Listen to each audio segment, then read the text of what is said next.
Today's organizations rely on networks of dynamically shifting systems of agile teams to get work done. Volatile global markets in the wake of COVID, social upheaval, digital disruption, and competition for talent have forced companies to accelerate innovation. Companies have replaced rigid hierarchies with fluid networks of empowered teams. Key to this new way of doing work is managing with precision and intentionality the networked ecosystem. That is, the connections teams have with other teams, units, geographies, and influencers.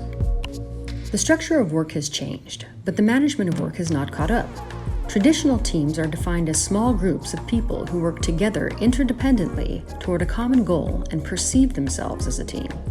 In most organizations today, however, this type of small, dedicated team is the exception rather than the rule. Teams are no longer lone islands of activity.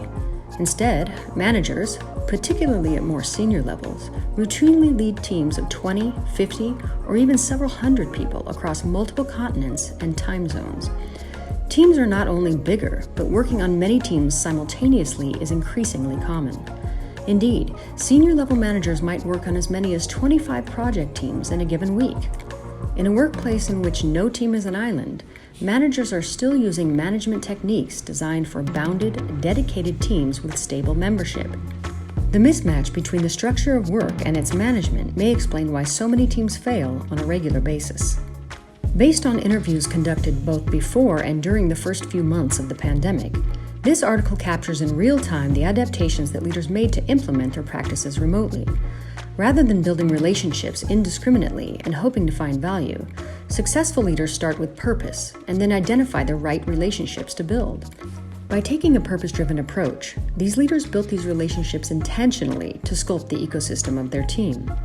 Effective collaboration within a team occurs when the nature of the work aligns with the team's capabilities, aspirations, and capacity. Managers must reach out to those in similar roles with complementary expertise to stimulate innovation by integrating existing products, services, or capabilities. Also, leaders need to build the engagement that their teams need in order for them to achieve their objectives. Otherwise, there is a risk of burnout, disengagement, and turnover.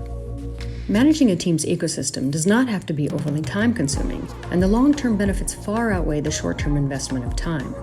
Any organization that seeks to become more agile through building a network of teams faces many challenges, but relying on old models of management, when the structures and needs of teams and organizations have changed in fundamental ways, is a definite recipe for failure.